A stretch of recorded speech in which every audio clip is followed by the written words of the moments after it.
So thanks, Javi, for joining us today. We really appreciate you taking the time out of your very busy day, sitting at home and watching a lot of your classes. So I want to sort of introduce Javi a little bit. Javi is the current team captain of the Baja SAE team at Cal State LA. He's been on the team for about 3, moving on to 4 years now. He started pretty much like everybody else, working, doing the grunt work, cleaning up shop tools and doing a little bit of manufacturing, and then slowly moved towards working on brakes and essentially helping everybody at the lab, and pretty much became a juggernaut at the Baja lab. And since then he became the team captain, and here we are. So thank you for being here with us, Javi. Appreciate it. Thanks for having me, though. Okay.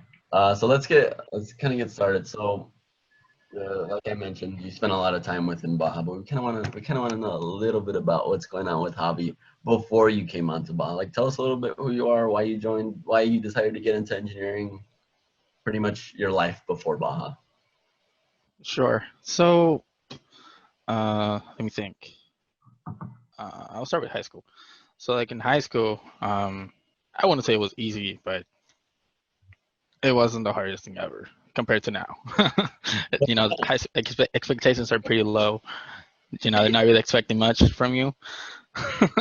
So when you move into this and you have a lot of freedom into like what you want to do, I think the reason number one why I started doing engineering was in high school there was this team from this one competition first, which is basically like a robotic competition, and the team it wasn't a good team. It was pretty bad. We had a lot of people and no one was really in charge, so we just had like this one room that we did whatever we wanted in that room. Competition was pretty bad, and I think recently I just heard that it was pretty much they got rid of it. Because so initially we had a sponsor, and it was actually this name engineering, which is pretty crazy. Wait, who? This name engineering. Oh. And they lost it. And it was pretty crazy, man. From that, or at least from the way we were doing things, they didn't have a lot of trust because we were in high school. Like, we had tools and things like that, but you know, the teacher was like, I don't want you guys to die because that's on me. So we didn't get to do much of manufacturing that we do now. So I guess in a way, I never really got the full experience. So like inside of me, I really wanted to do that like one day. So when I heard about like all these clubs, and then and that one fact was like, oh yeah, we do it ourselves. I was like, oh, that's pretty cool. License to like do whatever I want. And that was probably the one thing that was like, oh, I'm down, you know. I actually heard it from shout out to Aaron Lockett. He's the one who told me about it. He just told me, yeah, they're gonna go meet like at 8 p.m. And at first I was like, 8 p.m. Like, bro, I should be home by 8 p.m. What are you talking about, man? And I think the first member who I met was Luis. He was just sitting outside the room in, I think it was King Hall, 4th floor. Never been to that floor before. And he was just sitting there, and I was just sitting in front of him. And he kind of just like, for a second, just looked at me for like 5 seconds. It was like a quick stare. And he was like, are you for the meeting that we're going to have? I'm like, yeah. I was like, okay, cool. We're going to start a little bit later. And that was it. And then I, you know, little presentation we had, and I was like, that's pretty cool. And you kind of get to see that the people in the room, they probably didn't know what they were doing. So the way they were presenting, you know, the way they're presenting their parts or their progress that they were doing, which is a lot different than we do now. It was very like, Luis was back then, I think he kind of started making this a little more important. So being a little more strict than it seems like it was done before. You're talking about Baja Luis, right? Yes. Okay, so for the people that don't know who Luis is, he was the captain was it 2016 or 2015? He was the captain for 2015. 2017. Yeah, he was the captain for 2015-16, but he was the co-captain for 16-17. although he did end up at the last minute being captain also of 16-17. Anyways, he was the captain between 2018, so about 2 years or so. All right, continue, Javi. Go ahead. Yeah, so from seeing like your presentation, because I think that was like a key point in which I realized that this is not like another class. It's not that important. It's just like a project that you're doing with like other people who just want to do their project as well. So I think that was the one sense that kind of got rid of like authority, so to speak. Almost like there's no authority here, right? Like we're all chill, but we're following, this is what we're doing. So, if you want to be part of it, you're welcome to join. Right. And that's pretty much how like I decided to be part of it. As far as like why did I got to like stick around, I think it was mostly just I really liked manufacturing. Even though I started like as the smallest little thing, like, hey, can you help me out fix this toolbox? Like all the tools all over the place. I'm like, oh yeah, sure, I don't mind, I'm free right now. And then that moved on to like, hey, actually, can you help us actually clean some of these like pieces of metal down on the floor? Like it's kind of dangerous, I'm like, oh yeah, sure. And then randomly, I don't know if it was Luis or I don't know who it was, but they told me, hey, we're actually gonna have to cut some of these tubes for the frame, and then they're gonna notch them. And I didn't know what notching was. I had no idea what that was. And I was like, oh, sure. I don't mind doing that. And they just eventually like going over like, sure, I'll do this, sure, I'll do that, and I'll do this. And then eventually they'll give you like an opportunity to like start doing more bigger things. And then he was like, actually, we need this one tab to be made. Have you used the drill press before? I'm like, no. Okay, come here, I'll show you right now. And then that was pretty much with all the machine shop, and you learn how to use the lathe, you learn how to use the mill, and I just really like doing that. And especially because it's more of a craftsmanship, so you get a little bit of a liking to what you do, and you get a little judgmental eventually of like how your parts come out, because it's really annoying how or at least I see other people whenever you will go randomly into what now is called makerspace. We didn't have that back then. Machine shop at the school that everybody gets to use, but just seeing some of these people make like parts that are just not nice looking is so annoying to me. Oh man. Yeah. You definitely see the more you actually manufacture these parts, the more you start nitpicking everyone else's stuff, especially at competition, right? Like you start looking at other builds and you're like, is that really how they made that tab? Like that looks not that it doesn't look too great. But I mean, going into that, like, I mean, what was your first competition experience? Like how did you like it? Oh, dude, I had no idea what I was getting myself into. At first I was like, damn, it's 4 days. That's pretty crazy, because like my parents were very like a little conservative, so they were a little picky of like me going out, and that's why like, and I'm still living with my parents now, but they're a little picky because they're just like, where are you going? You're going to another state for 4 days? What? Actually more than 4 days, because we had to travel there in the first place and then come back. But they were cool about it, because it's related to the school, right? So they were like, oh, this is fine, just be careful, take your social security. Small things like that. And then the reason why they were picky about that is because I was a resident back then, so I didn't have like my citizenship yet. You had to wait 5 years, so you become a resident, and then you spend 5 years in the country, and then you can apply for the test to be a citizen. And was it Oregon 2018? Was that the first competition? Yeah, it was Oregon, and it was quite interesting because the card, I wouldn't say it was a failure, but it was definitely interesting seeing how it behaved, or what it came down to during competition, because I believe we placed 60 something competition. Yeah, I think It was it something like that? It was like I think it was 63rd. 63rd. Right now. Yeah, we had some issues with everything actually. Well, except the front suspension.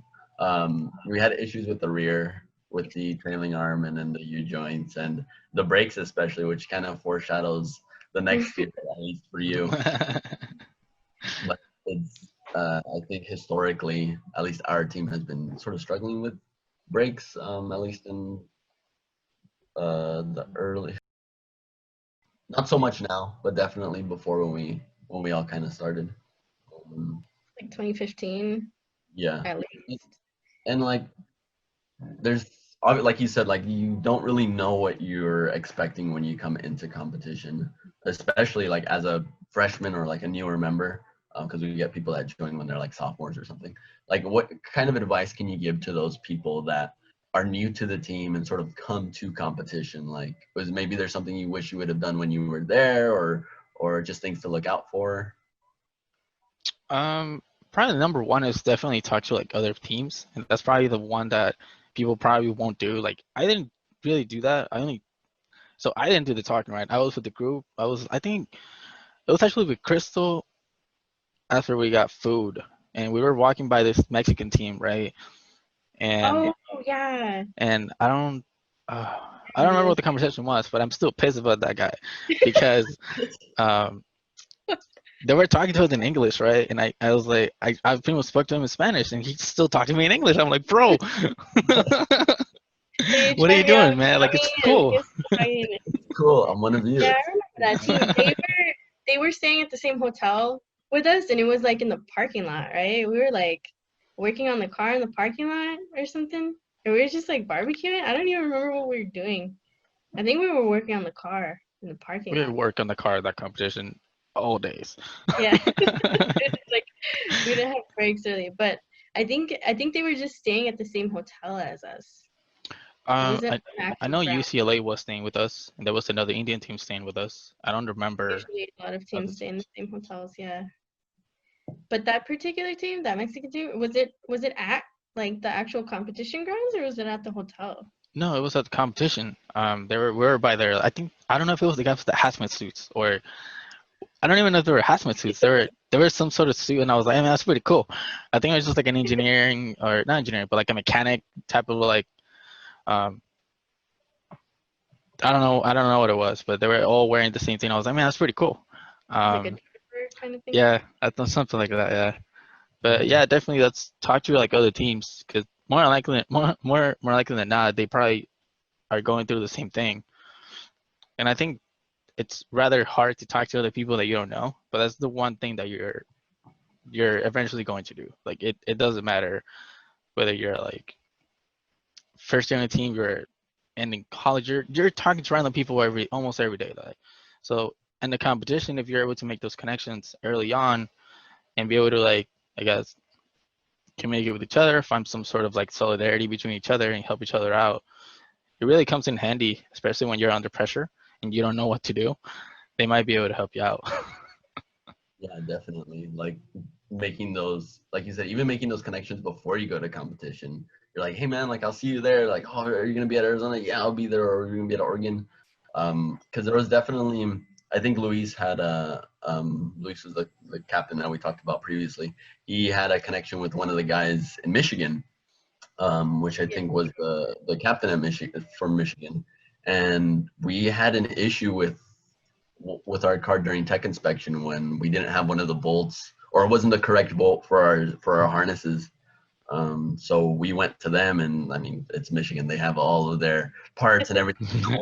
Every bolt times 20, just to make sure just to make sure, just in case something happens, they're pretty much ready for it. So, like you said, making that connection with people and that's pretty much all of what Baja is at competition is like everybody just tries to help each other because they know the struggle. Like there are definitely top teams out there that see other teams that are like just barely starting and struggling and you want to help them out and you were there. So That was one of the things that resonated with me a lot was like even though this is a competition, it was really surprising to see like just how many teams were willing to like give you parts and things, spares, when something went wrong. It's like they're competing against you, but they're totally willing to like, help you fix your car if you're in a tight spot. And I know like we did a lot of that stuff too because you never know when you need a favor. Like we're always we host there's like an Indian team that came. There's a few and Indians. they sent their car to our lab. Like we received it for them because the shipping like overseas is kind of crazy. They go through a lot of stuff. Like the inspections on their car, like they have to kind of like take it apart almost and like rebuild the entire car because of the shipping issues. But we always tell them like, yeah, you can send your engine here and we'll just hold on to it for you guys until you guys actually have to go to competition. And yeah, that was like before Oregon too. So like not only did they have to come to California, like to LA to pick up their engine, but then they also have to like drive the rest of the team up there, right? Or was it California? I don't remember. I think it was Oregon. Was it Oregon? Oregon was the one where we hosted the Indian team, which is Team Jatayu, if I remember correctly. And they came and brought their car, and they brought us a shirt. We still have it hanging in the lab. And we even hosted a Chinese team as well. Remember that? Yeah. That one was crazy. Seeing them always the same jackets, that was pretty dope. Yeah. Okay, we'll segue into the next part, which is an Instagram question. So this is from Darlin's daddy, aka Ronald. I don't know if I should be spelling him out like this, but he's asking, what's it like to have your brakes work first try during brake check at Gorman 2019 versus failing several times at Rochester 2019? How did you go back to the drawing board for the 2020 car? A lot of questions about brakes. Yeah. So just I guess for everyone to be aware, right? I was the brakes lead during those times, so it fell on me. That failure fell on me. So if I remember correctly, and I think I mentioned this during a meeting before, but I'm pretty certain that at Gorman, we got lucky because I took a video of that thing, right? And they didn't work either. Don't tell the judges. I took a video, but it's a little, like, it's not very stable because at the moment in which it was a decisive moment, right, the judges already raised their flags and Rafa was next to me. So he was just patting my back and I'm like, bro, I'm trying to record the So it's not very clear and I don't even know where it is, but I'm pretty sure it's deep in my mind that they didn't work. And that was like the only one not sharing because I wasn't sure that they worked. In comparison to like Rochester, I remember the number of the times they failed 7 times. It took 7 tries before them to work. I remember that. Really? That was I thought it was less than that. I remember it was quite a few, but I didn't think it was that many. It was that many. It was a good amount. And for that one, I mean, going back to the drawing board, we pretty much I went back and checked everything again, especially on the Excel file that we were using at the time, going back and make sure that the math was correct. And I went back in it and I forgot to change the Oh no, it's gonna be the coefficient of friction, because in Rochester it was in dirt, right? But no, Gorman wasn't dirt, but Rochester wasn't like pavement, and it's entirely different, man. It's not the same coefficient of friction. You should tell them about the whole thing that Bachman yelled at. Oh, you're right. So in Rochester, I guess you could say we got lucky in both competitions, because in Rochester, so the way our system was, we had two front rotors and one rear rotor for the one rear rotor. So that means that the front was good. Like by I want to say the 3rd try, the front was good.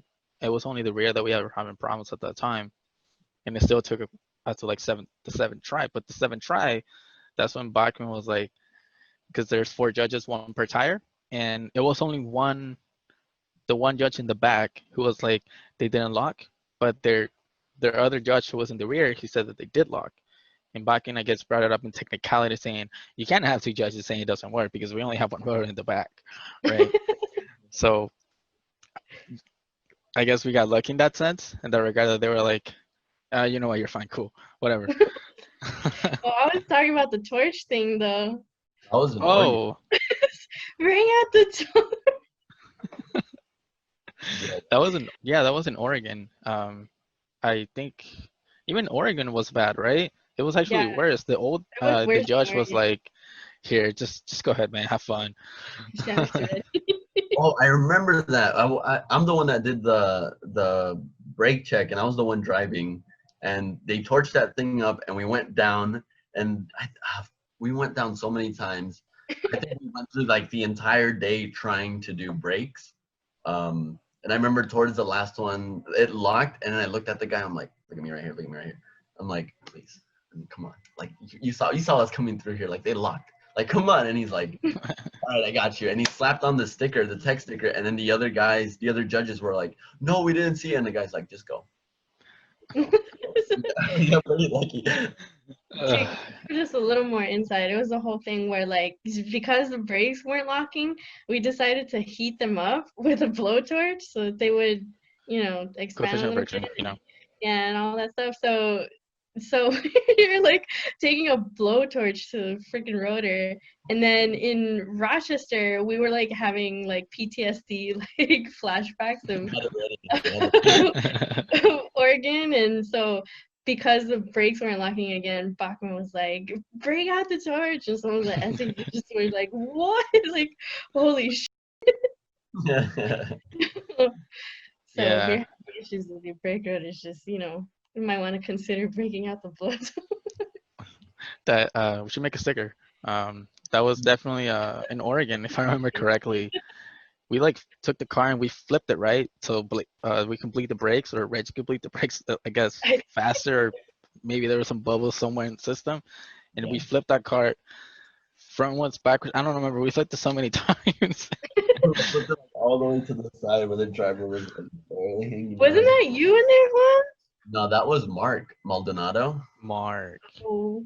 Yeah, He was like in the car. He's like sitting in the car while it was sideways, and we're like working on it. You gotta get those brakes working. Yeah, So, that was crazy. I mean, we talked a little bit about sort of the failures that we saw during comp. Like moving forward to 2020, like what are your? I know you're not the brakes lead, but you're definitely the captain of the team, so you definitely have a say over what happens in the brake section. But what do you think about going into the 2020 season? You mean in general or just brakes? Like, what would you do differently? Brakes. Brakes. Or not differently? Well, it's definitely, or at least from the way, because Anthony, he's the one who's in charge of it right now. And another important fact, we're doing a four-wheel drive, so that's definitely going to affect how, whether you have one or two in the back. And the way Anthony has thought about it, he thought it would be easier to just have four in total, so two in the front and two in the back. And that was just out of making it easier on like driving a little bit, and just, I guess, messing with the front suspension and their hubs, rather than, I guess, in a way, potentially, with the integration and driving, which we did last year, it could potentially not work, because it's all online, and we're not like physically there to the point where we can probably fix it on the spot. So it could have potentially delayed us even more, integrating the brakes with the traction this year. So I guess he went with I wouldn't say the easy option, but I guess the obvious choice of, just like every car who has like one on every wheel. And he could potentially also make things slightly smaller, because before we have one rotor for the back, and now we have two. So the amount of force we would need now, it's a lot less than before. So he has a lot of like, parameters that he can mess with now. Yeah, and even the car that unfortunately we didn't get to compete with, like the brakes are actually fairly solid on that one, wouldn't you say? Yeah, I think, if I remember correctly, you did like a brake check like a couple of times, and they were perfectly on pavement. It was just like, yeah. I don't think they ever had issues, right? I don't remember having issues ever. No, but I noticed a couple actually, or at least when we were testing, in which, and I don't know, actually, I don't know why this was happening, but we went testing and then we came back, but in the pistons in the back, they were like fully retracted. Like I couldn't really explain what was going on, but I do remember that one of the pistons are like on one side, they were almost fully retracted in the back, and I don't think that's like, I don't know if there was a change in altitude or something that affected the system, or I don't know what that was, but that definitely, and I think you remember one that when you press the pedal, it was like you would go all the way and it was like not strong, and then you'll let go and you push again, and then now you have pressure in there. Yeah. And I still don't know what was wrong with it. I have no answer as to like why that was happening. Yeah, and I mean it's hard to continue to test because we can't even get into the lab. We can't even drive it. So yeah. You mentioned four-wheel drive and how that's sort of the direction the team is going towards. Um, so how do you begin with? Okay, you've decided. Well, first off, how do you begin choosing whether you wanted to do four-wheel drive or two-wheel drive? Because it's still optional for this season. And since you did choose four-wheel drive, like what are some of the things that you definitely had to look out for that wasn't something that was an issue before with two-wheel drive? Okay. I mean, okay. So as you mentioned, right, we're not required to have a four-wheel drive for this current year, but it will be required for next year. So I guess when you put it in that perspective and given it was like everything was obscure as to like, are we gonna go back to school or are we not gonna go back to school?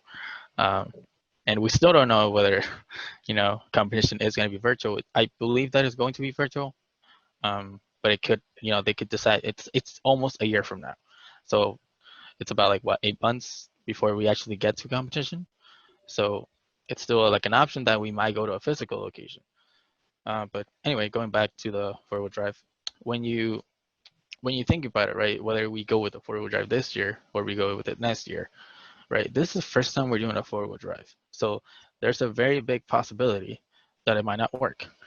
And we came to the conclusion, it was more of a collective decision between, myself, Raymond, Blackman, and Sergio, that it's better to mess up a year in advance than when it's actually required for competition. That way we kind of have a little bit of like a year or like an extra year to develop a car in a four-wheel drive, rather than I guess doing a really good two-wheel drive that we kind of had at the lab or the last year's car that we never got to test very much. We got to test some of it, but I guess we didn't really get to see the full potential of that car. Yeah.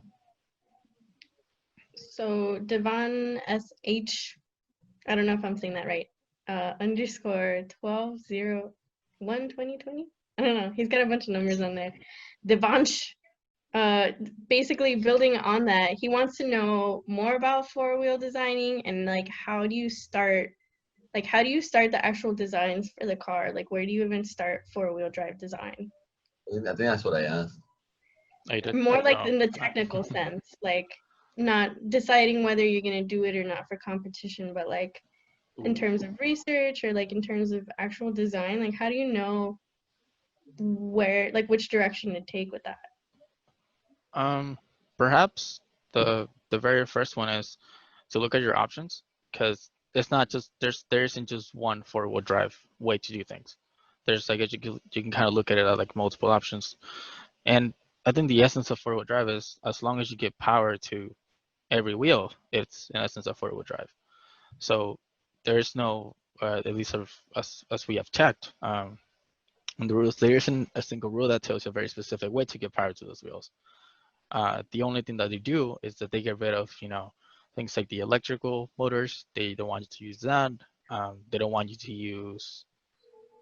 Actually, I don't remember the rules very much, but at least I remember the electrical motors. You're not allowed to use electric motors. You're allowed to use hydraulic, and I believe, yeah, it's very obscure. They don't have a lot of rules on it. They only have like if you just gotta make sure that everything is protected and that your hands or any kind of limbs can't get stuck on your system. It's a way of being safe. Castellet is about to make some more rules in the room. But as far as like the design of it, I think your first step will be to look at your options, and that is whether you're gonna do a traditional, a differential car with differentials into your wheels, or do you go with like I would say slightly newer option, which is like a hydraulic system, which Sergio and Aaron looked into along with Bachman. They kind of looked at a hydraulic option, at least for us. And I don't know much of the technical aspect of the hydraulic system myself, but we're not doing a hydraulic system. I guess I don't know if I should disclose that, but it's whatever. It's not gonna give them an advantage over those if I say that. We're not doing a hydraulic system. then again, they did all the calculations, theoretical. They went over all the scenarios in which it could be done, and we chose not to go with that direction. So what we decided to do was go with a couple of CV joints, CV joints in the front, and in the back we're gonna have yokes, and we're gonna keep using the same jokes that the same plan designs that we had last year. So I guess save ourselves some time in that regard. But you should definitely look at your options first, and then once you have your options, I guess you can kind of set your parameters for those options. And then from there, you can kind of go ahead and decide whether you want, like I mentioned before, do you want for your brake system, do you want like 4 rotors in each wheel, or at this point, I guess you could potentially do 2 rotors total, one at the front and one at the back. And a couple other things, like your frame is going to get bigger, obviously. I don't think any car is going to be very small, and if they do it small, then that's insane, dude. That would be pretty crazy. Let us know in Reddit what kind of 4-wheel drive you're using. We want to know. You had mentioned using CVs in the front and then yokes in the back. Is there a reason why you would want to change up?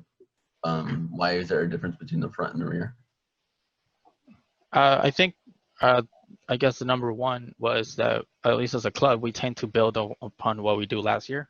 That doesn't mean that you can't do new things, right? But we certainly, we don't have a problem with, like, if you want to reuse, say, for example, we'll take Reggie for an example.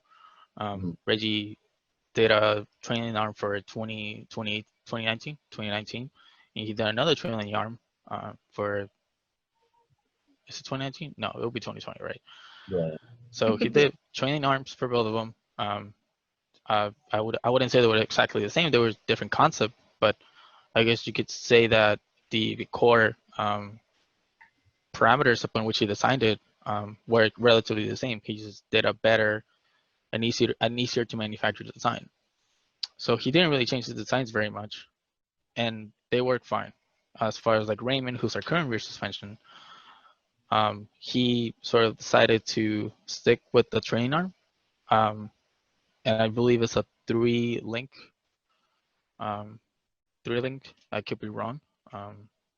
We're still working on the designs currently, so if I don't sound sure of like what I'm saying, is because I don't know. We're still working on the designs. As far as like what's one inch, like how do you know whether you stay with like yokes and whatever? To my knowledge, we've been using yokes since 2015, correct? Yeah, we've been using them for a while. For a while. So I don't think anyone has taken the risk, or any of, I guess, whoever has done suspension has taken the risk of going away from yokes and going with like a different option. Yeah, and I understand that. Like, I get that, why you would want to stick with it. But in the front, you're doing CVs. Because we need a 4-wheel drive. And I believe the reason is because it's much smaller, or at least the way you look at it, even the angle of operation. Like if you compare the yokes, which are a little chunky, and we have a shock in the front, and even now we're still trying to like make sure that they fit in there. We're actually having troubles with choosing the right CV joint, or at least one that's like small enough that is able to like not mess with the shock placement at this point. But I guess theoretically speaking, you're right. We could use jokes in the front. It's just that Aaron has decided to go with CV joints. We'll move on to another topic, because this will quickly become a design review, and I have questions and things that I would bring up. But yeah, let's continue to move forward. So you'd mentioned front suspension lead Aaron, rear suspension lead Raymond, Sergio, who's the lead for drivetrain. Out of all the sections, and it can't be brakes, you can't be biased, right? What is your favorite section in Baja? How can it not be brakes, bro? I'm telling you, you're about to hurt a lot of feelings right now. I don't have one. You don't have one? Interestingly enough, I don't have one. I have to have one. They're all so different. You can't compare. Otherwise, you compare rear and front, but you can't compare them at all. Let's twist this up. Juan, what's your favorite section? It can't be Don't be suspension, by the biased. way. Can be, yeah. My favorite section, it had to be, I think it has to be rear. And the reason I say that is because of all the different like design iterations and changes that it's gone through, and how controversial the rear can be, especially within Baja. I think that's definitely one of the more interesting and more difficult sections to work on. To me, I mean, that seems like a challenge.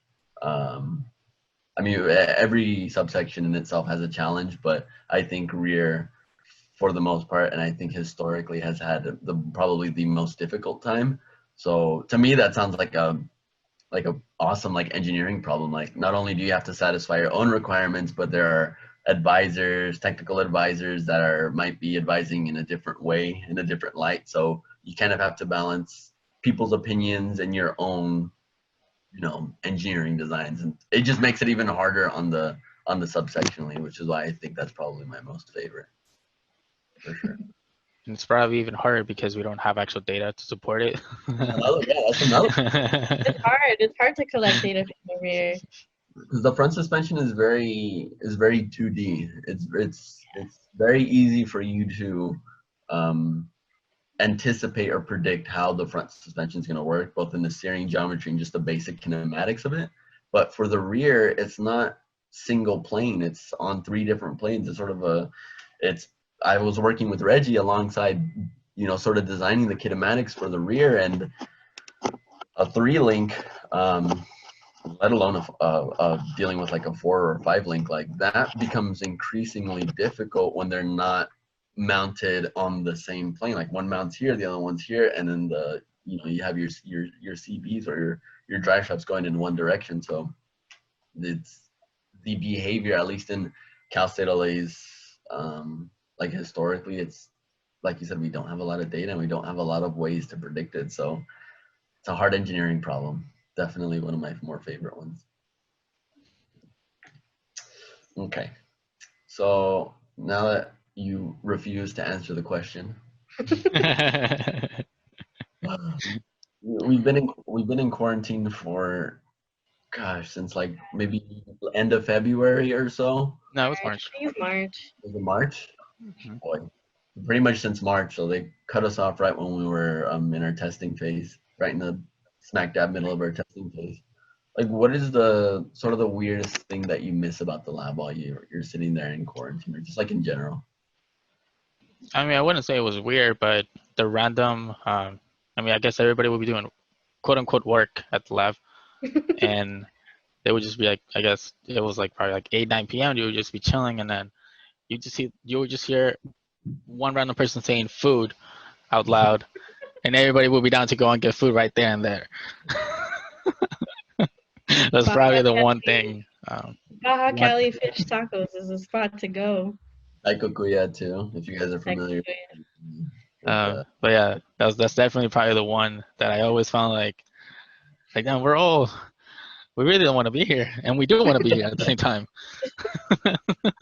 I think we're just hungry.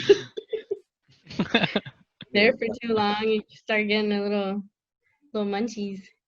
Yeah, but there's been a couple of weird things that happened at the lab. Like that one time a possum got stuck inside the lab, and I was like, oh, that's pretty cool.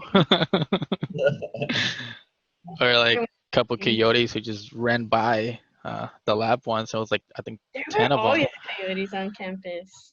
They're everywhere. Nuisance.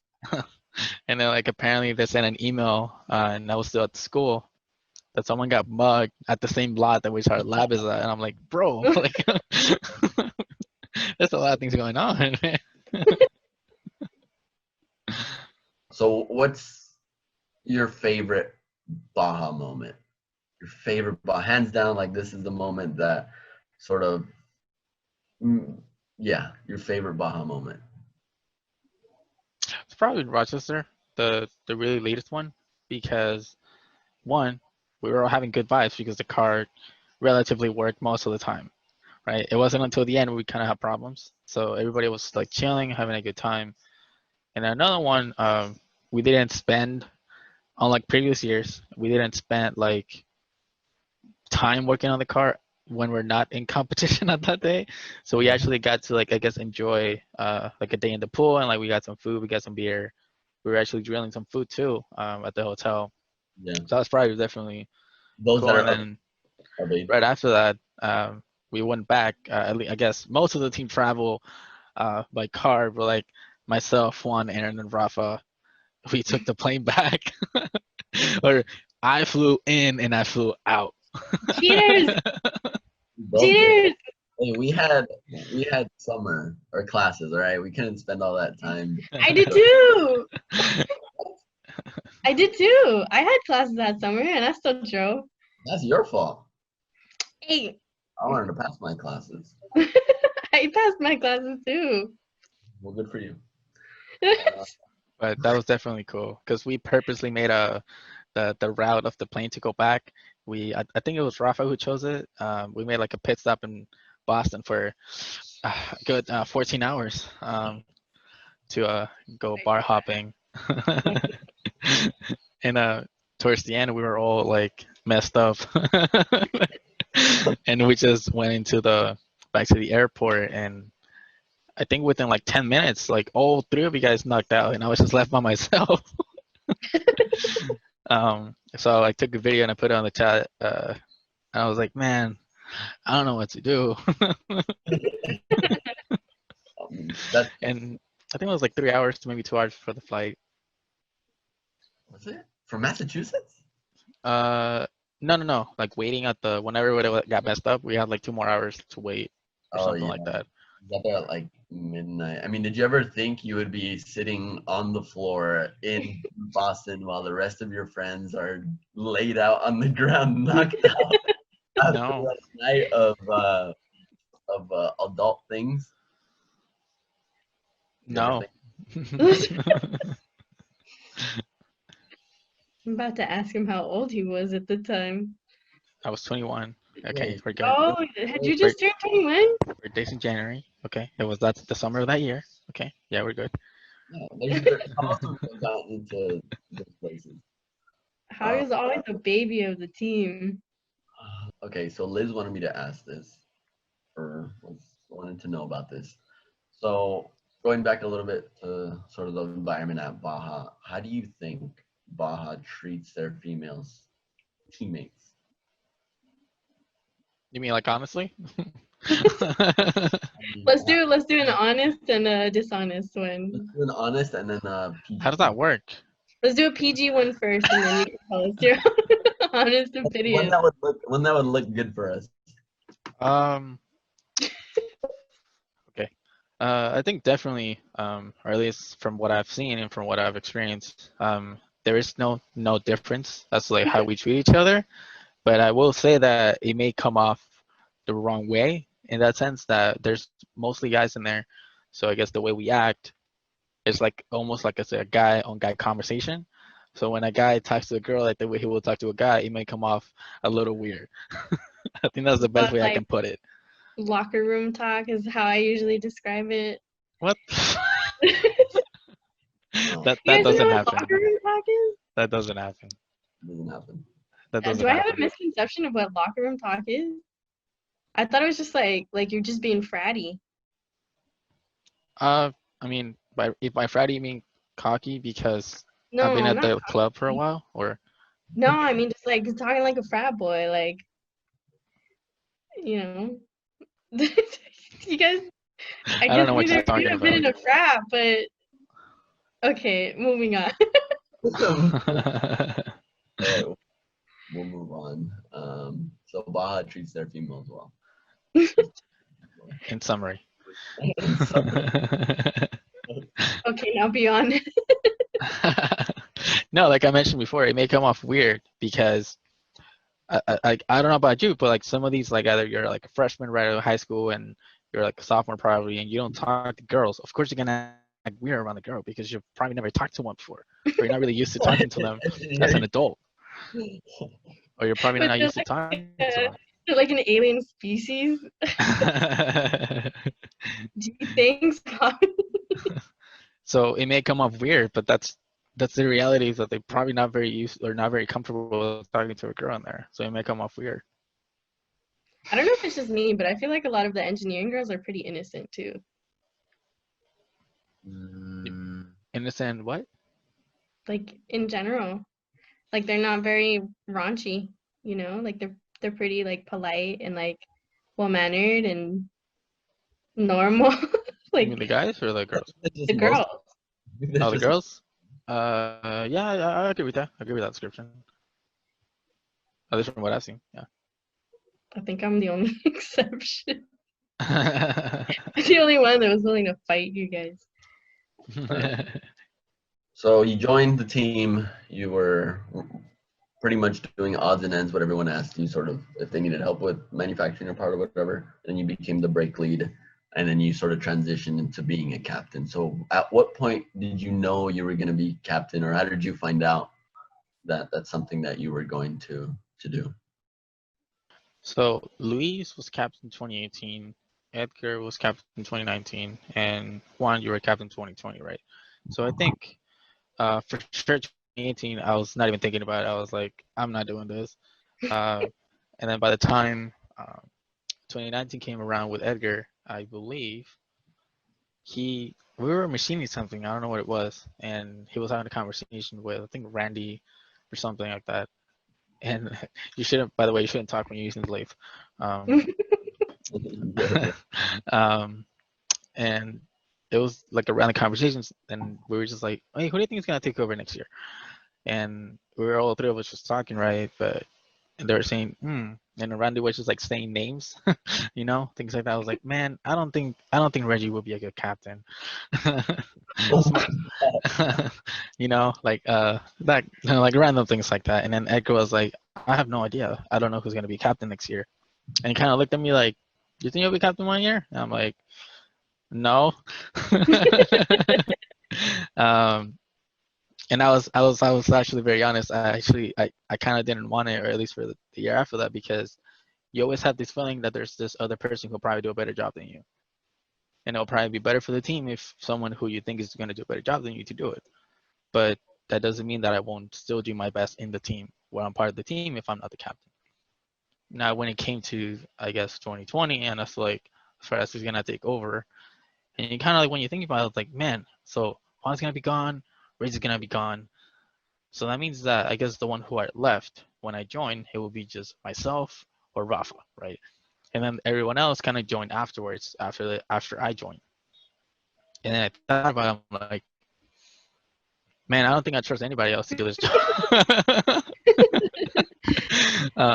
But at least that was at the moment, because I didn't like, and of course, like I kind of thought about it in terms of like, okay, who do we have? So we have Raymond, we have Ronald, we have Calvin, and I was like, I completely got rid of Calvin right away. Sorry, Calvin. I'm not trying to be mean. I'm just being honest. I thought about Calvin. I'm like, yeah, no, you're not gonna do it. And then after that, I thought about Sergio, and then I thought, like, man, but Sergio has a family, man. He's probably gonna be very busy. He probably won't do it. And then I thought about, like, man, I think I'm the obvious choice. Like, not myself doing it because I wanted to, but I guess for the next captain to pick myself is probably gonna pick me or Rafa. And then I think later on, when we were testing at Gorman for the 2020 car, I think it was roughly like the second week or first week of March, and we were getting in and out. Actually, before we got in and out, we were on our way there, and then Bachman was driving the red truck on the way back, and he kind of just like, he looked very tired, and he kind of just like, we were just like around the conversation, listening to music, and he just asked me, "Have you ever driven a truck?" And I'm like, "No, no, I haven't." And he's just like, "Oh, okay." and I think he just asked me that because he wanted me to drive the red truck. Is he like falling asleep? He looked like he was. I picture him falling asleep. And then I told Juan, I was like, "Hey Juan, we need some cavalry here. Bacon's a little tired." So we made a pit stop at In-N-Out. We got some food, and then on the way back to the cars, I went back with Juan to the restaurant because he was gonna drive the car. And as we were crossing the light, he's like, "Hey, how'd you feel about being captain for next year?" And I was like, "Okay," because I've already thought about it beforehand. And that's something I do. I'm always thinking about, like, I guess one of my hobbies is I'm always thinking about what's gonna happen. in the future, ever so slightly? No, if and then, things like that. And so when he asked me, I was like, oh, I'm ready for this question. I was like, cool, okay. And as far as like co-captain, which technically it's still I would think it would be my choice for me, someone so I can trust, who will be able to manage the team with me. Although he did mention Raymond, and I thought about it. I thought about that too. I was like, yeah, Raymond's my choice, even before Juan mentioned it. um, but yeah, that's how I came about. And as far as like, did I want to do it? Initially, no, but now I kind of feel like, man, it's actually pretty cool. Like to be able to like be in charge of everything and overseeing the vehicle that you're working on for like the past 3 years, but actually having, a say in how it gets done. It's an entirely different experience. Yeah, I that in and out thing. I knew I was gonna ask you at some point. And like you Did you said, ask, just out of curiosity, Juan, did you ask more people that question, or what, did you only ask Javi because you already knew? no, I only asked Javi.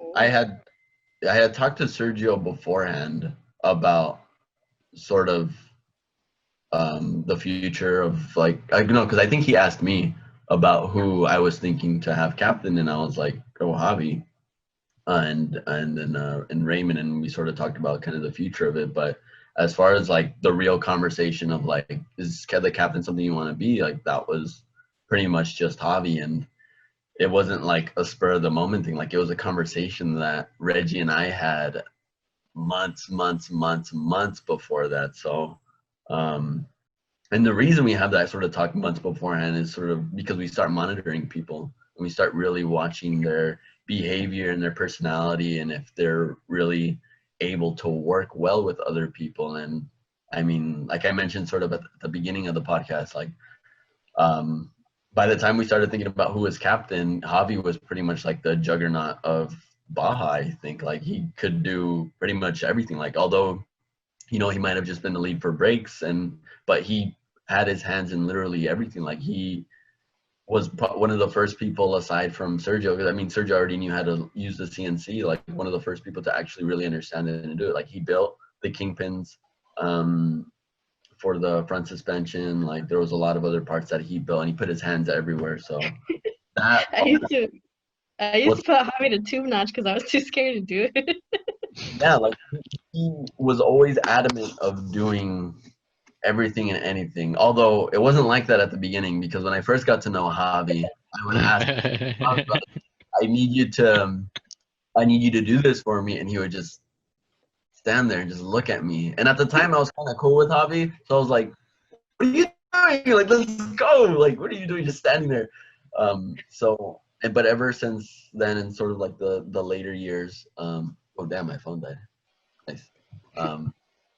Ever since then, like, Javi definitely put in a lot of work, not only within his own subsection, but literally helping everyone else. And it was sort of, he was willing to pick up the slack from other people, even though it wasn't necessarily his responsibility, which is something that you definitely look for in a captain. Because as a captain, like, if for whatever reason your front suspension lead or your frame lead, for whatever reason, he or she isn't able to come through with their project, that's on you, and it's on you to take that responsibility. And I think Javi understands that. Javi gets it. Like, although it wasn't his particular section, like he's the face of the team. He's the one that's going to be sort of critiquing and monitoring everyone. So I think he definitely understood what it meant to be a captain, and that's why I had that conversation with him. That's why we're getting new members. Ooh, we just got 5. Yeah, 2 days. 5 new members in 2 days. Record. We'll see how long they stay for. That's true. I'm excited to see how you guys do now that we don't have people coming in the lab like in person. That's gonna be interesting for sure. But I mean, like, you guys have been doing a pretty good job as far as like keeping up with new members and recruitment and stuff. But it's kind of hard when you don't have like people meeting in person, you know? Yeah, definitely. And like having newer members, as a captain, Javi, you have to be, I feel Yep. cocky saying this, but you have to be that person that they look up to, that inspiring. It's like, because there are moments when newer members don't know what to do, they're scared, or they're not sure what's going on or what's going to happen next. Like, you have to be that beam of light in the rough. Like, I'm gonna show you, I'm gonna help you through this, and we're gonna get through it as a team. Although you might not feel that always, because I mean, you don't have the answers to everything. I never had the answers to everything, but I was pretty confident about moving forward and developing it, and having that. It's called like teacher student. So what do you call it? Like teacher student learning style, where you I mean, learn a like lot, master and like pupil. pretty much, but you learn alongside them. So every time someone, Bye. yeah, like someone had asked me a question, and if I didn't know it, like I wasn't gonna make up some lie and say like, oh yeah, well it's like this. Like, it's like, no, there's no point. If I don't know how to do it, then I say it, and I'm like, you know what? I don't have a lot of experience in this, but let's figure it out together.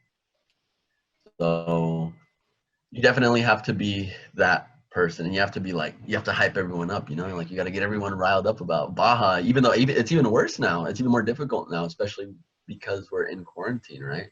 Like, There's like so much disconnect over screen, right? Like, yeah.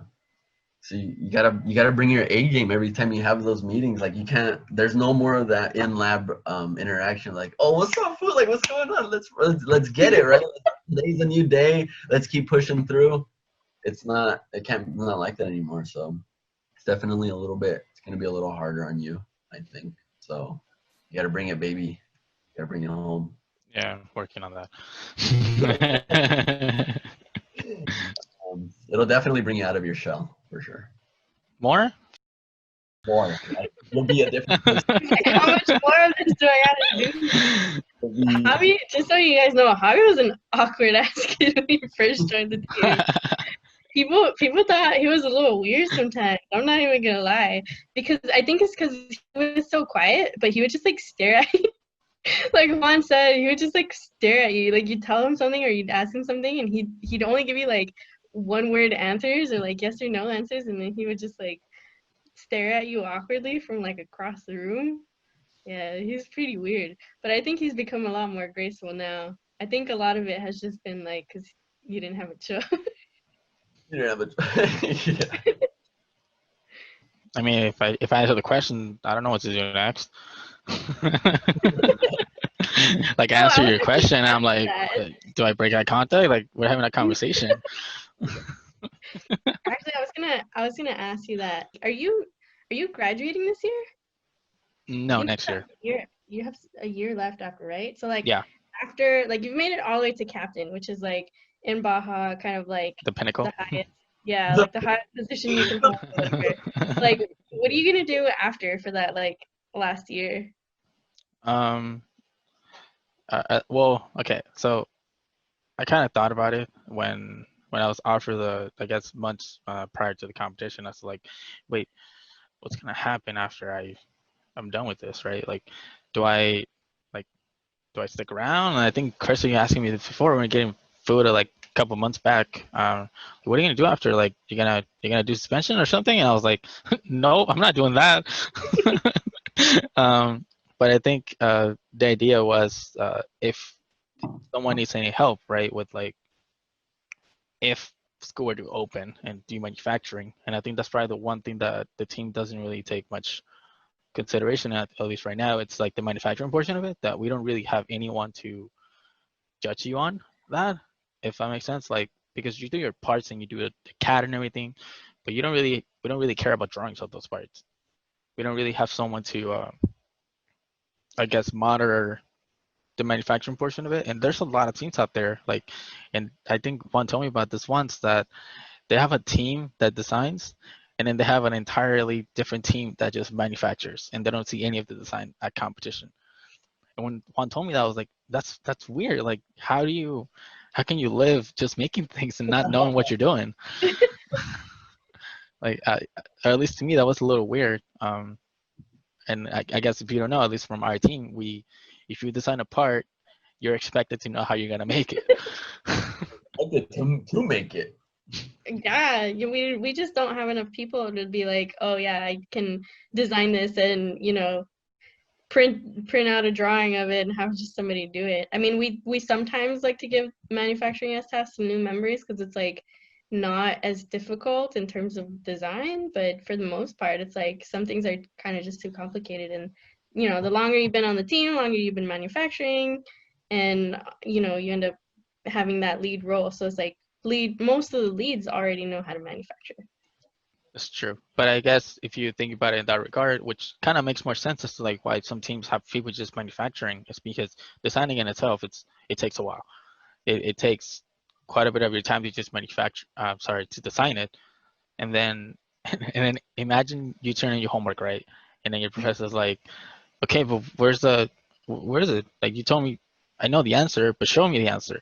It's like, what?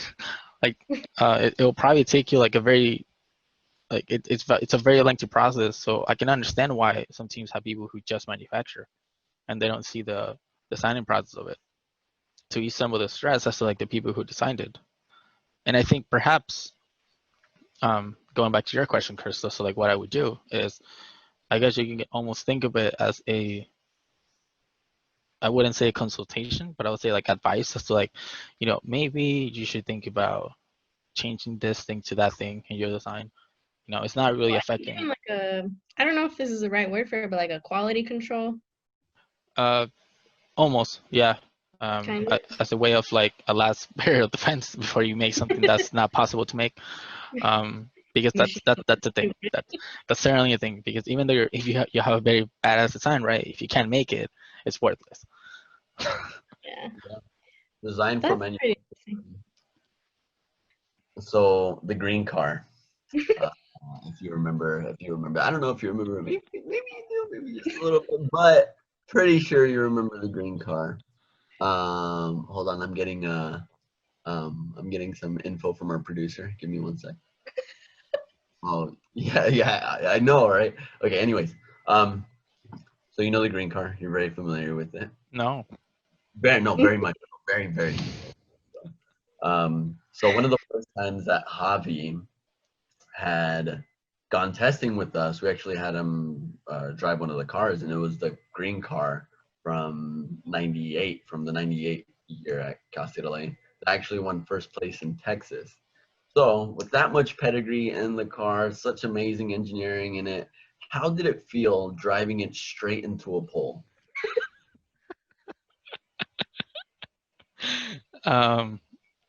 So a little bit of context on there. So yeah, that was the first time that I went testing with you guys, and it was on the weekend, and it was gonna be like 2 days only. And then we went there, and I was like, oh, I didn't know what to expect, because if you remember if you've been listening to the podcast, I didn't know what I was doing back then. So going there, and then seeing the cars actually driving, and if I remember correctly, we took the last year's car, not the year that we were building that year, but last year's blue car, which broke right away, unfortunately. Yeah. So we didn't get much testing, and I believe that day wasn't really meant for testing. It was mostly just like have a chill time. We have We're some new doing members. we were doing Yeah. It was more to be like a chill time, having a couple of people drive the cars, and they took the yellow car, which I believe was working or wasn't working. I don't remember if it was working. It wasn't. I think it still had an issue with something with the gas. No, it was like it was with some bracket. No. I think you know what I think it was. It was like a mount. What the there's like a chain on it. There's something about the mount on the chain. I don't remember what it was. There's no chain in the car. No. Isn't there a chain? There's like a chain inside of it. Inside the. No. Anyways. Okay. Going on with that. So technically, at the end of the day, so we took 3 cars, and there were only one working by the time we left, or actually no, there were none left working by the time we left. Rephrase that. So the last car that was working was only the green car, and Luis had the good idea of setting up the ice, because we had and we call them the ice. It's pretty much a way to know your laps. they'll stop the time Photo gates. or start it at the time. I forgot what the actual name is, but They're called photo gates. We forget this there you all go. the time, but I gotta show off that I actually remember what they're called. Yeah. Oh, anyway, that was just to like time our laps, I guess, and we were trying to see who got the fastest lap throughout the course, the little course that we had there, and everybody got to drive the car, and I was the last one to drive the car. Fortunately for everyone else, I was the last one to drive it. Given and what ended up happening. By the way, I didn't have a license. I still don't have a license. And, um, so I didn't have a license. And they were, I told them that, and to be fair, and I told them that, I told Luis, hey man, I don't have a license. It was like, oh, you're good, man. Just scan the car, everything will be good. And then I got in there, and I was like pretty surprised that you can't really see much. Like your center of vision really changes from when you put that helmet on, because then you can only see like, I don't know, like 100 degrees in front of you. So your peripheral vision is like gone. So you don't have any of that.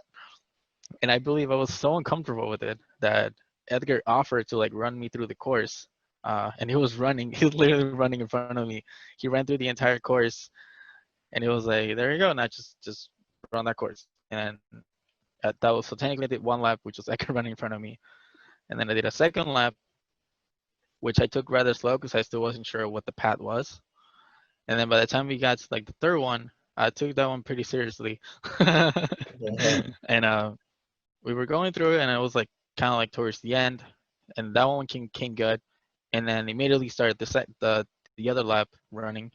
But the way I was in the car, it wasn't in the most comfortable position.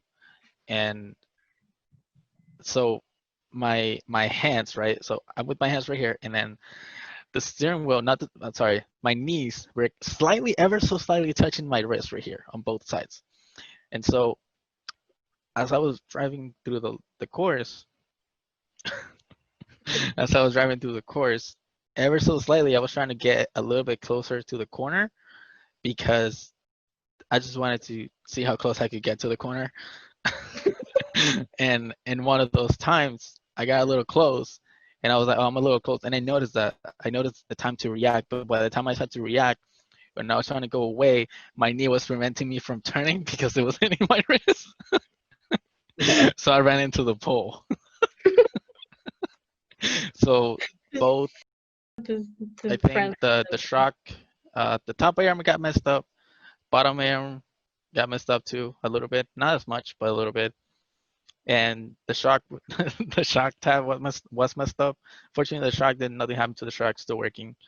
But yeah, and the pole kind of almost came off from the other poles. Like it was very, very distinctively. You can pretty much see it. And then every time we've gone back since over there, there's a new pole now. You can very distinctively see that that's new wood right there. That's some fresh wood. It's like a lighter color than all the other poles. And from the accident, I remember I was feeling good. Like, no, I wasn't feeling bad. Like, no concussion, no nothing. I was feeling good. I just remember that I was staying in the car because it came to a stop like really quick. and then after, like, I didn't feel bad, no injuries, no nothing. I was feeling good. And we went back to school I believe that Monday. And I remember waking up, I was like, man, I feel good. And I was like stretching in the morning because I like to crack my bone sometimes. And then that day I cracked my bone into my back. And then I sat on the chair, and then my back was hurting. And then I started to touch my back a little bit. And then I noticed, oh, this spot kind of hurts, but it wasn't like super bad. Like I could walk, you can go about your day, like whatever. And I was like, man, I wonder what it looks like. So I went to the mirror, right? I had 2 bruises that were literally black, or actually black, and they were a line. 2 lines that were like probably like a foot long of like bruise on my back. And that was probably from the harness, or probably actually no, the seat. My God. I remember that, like, as soon as he walked into the lab on Monday, they were like, "Oh, Javi, you're fixing the car." And I did. It took me like a month, probably a little bit more, but We made him fix it. I did it all myself. So that's pretty much how I learned how to use machines, for the most part. And I think someone told Blake, and I think Blake got mad, but they never actually told him who did it, so he doesn't know I did it. So he still likes me. I can't believe he never found out that it was you. He loves those cards. He stole the yellow one. Or did he steal the green one?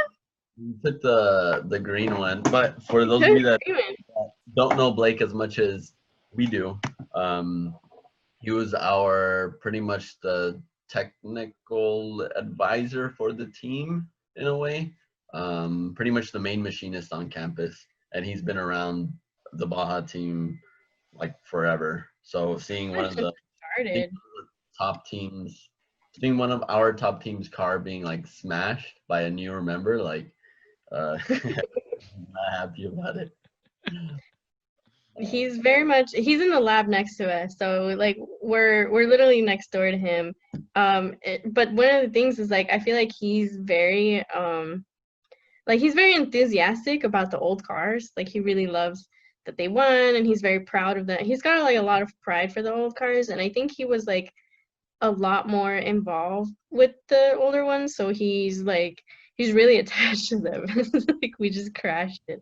He got really mad. But yeah, he stole the green car because he said that he was gonna like update the suspension. So we'll see if he actually like what kind of changes he actually made. Do you know if he actually he said not that done anything? he said when I became captain, which is a whole year ago. And I'm glad this is being recorded because I bet you 2 years from now, still not going to be touched. I think the last day we went testing on March, because he likes myself and Aaron. Like he's cool with us. Actually, I wouldn't go as far as like us. He's cool with us. So because we kind of talk to him sometimes and ask him for advice. He's more than welcome to give us advice. And that day me and Aaron, we went and talked to him. I was like, hey, is it cool if we take the green car? We're gonna go testing this weekend. And it was like, oh, it doesn't work. And me and Aaron, like we kind of looked at each other and was like, what do you mean it doesn't work? And then he was like, well, I mean it's leaking. You can see it's right there. It's leaking. It wasn't really leaking. The tire has no air. Your suspension's busted. I'm like, it looks okay though. And he was like, it's not. I think he just didn't. I think he's just really attached. Yeah, that was pretty much what happened. So we didn't get back. Like, and we don't even have space for it anyway. Sometimes. Last question, Javi. How has Baja impacted your life? I mean, internship. Okay, cool. See you guys next time on Staying Ready Podcast. It's definitely brought me a lot. I mean, I got to meet a lot more, I guess, people that I'm getting close to. Juan being one of them. Getting pretty close to them. Him, Reggie, Aaron, Ronald, Christian. And Christian lives like down the block from me, which is that was pretty cool. It's like your dad. No, he's not. But yeah, you get to meet a lot of people that you becomes really close friends with. And it gave me a little bit of experience, or I would say enough experience that a company was willing to give me an internship. That was pretty cool. Do you think that you still would have gone without Baja? Probably not, because, or at least for the position that my internship, by the way, ended like about 2 weeks ago. It was for the summer and it ended about 2 weeks ago.